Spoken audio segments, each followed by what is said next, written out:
challenge. I remember when we got to the Home Office and we did this intervention and we launched the bill for tackling domestic abuse.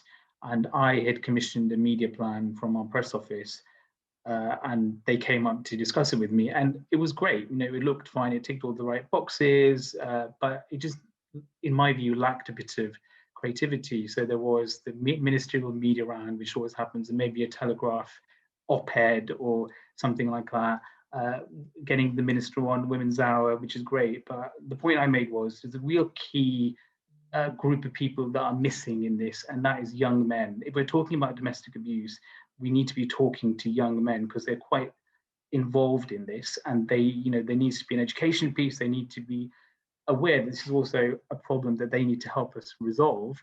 So why don't we get the Home Secretary to do an interview with Lad Bible? And people around me just looked and just stared and looked really confused. And there was always they know what it was. Well, some people did, but there's always an element in the Home Office of the Home Office doesn't do this. This is a great office of state. We just don't do that. And my point was, well, we're going to do it from now, because actually this is a really important issue. Glad Bible is a big news site for young men between 18 and 35.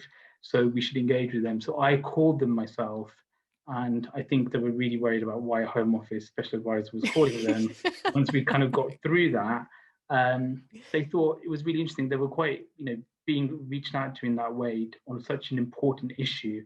They were really up for it. And they did this interview with Amber, which was really successful on their homepage for a long time, lots of kind of views and shares and things. And it just showed actually that you do need creativity. You need to be thinking about different channels when you're doing things proactively, because ultimately the issues that you're dealing with, particularly in a department like the Home Office, if you think about it, young people, gangs, crime, knife crime, relationships, young people are affected by this and are interested in this. So we need to be talking to them in the right way.